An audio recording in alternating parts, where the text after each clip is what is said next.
Kalau kau tengok longkang belakang rumah aku ni dah tersumbat. Macam mana nak cuci dia? Takkan nak masuk tangan dalam tu. Kotor kan? Kalau pakai sarung tangan pun naik kat sini air longkang tu. Geli mat. Sebab tu kau kena ada rubbish picker ni. Benda ni boleh bantu korang untuk korek longkang tanpa korang pegang sampah-sampah tu. Aku beli dua, satu 100cm, satu 60cm. 100cm ni aku tak perlu tunduk pun nak angkat-angkat sampah ke apa kan. Dia kuat pengepit dia ni. Kau boleh angkat benda-benda macam ni, boleh angkat. So bila panjang ni tak payah nak bongkok-bongkok. Yang pendek ni untuk anak aku. Sebelum ni aku pernah beli yang model ni. Ni model lama, dia plastik, dah patah dah pun. Aku siap letak pipe lagi nak repair. Depan dia pun dah patah. So aku belilah model baru ni. Dia besi mat. Lepas tu depan dia ni ada getah. So dia grip barang tu dengan kuat. So senang lah aku nak tarik-tarik benda apa ada dalam longkang ni yang punca tersumbat tu. Tengok.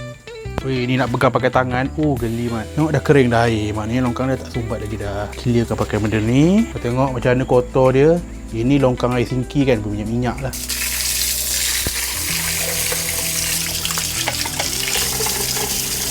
Dah settle cuci longkang, tangan tak kotor pun. Senang pakai benda ni. Kau wajib ada, senang nak kutip sampah. Nak tangkap ular pun boleh kau pakai ni. Harga murah, link kat bawah.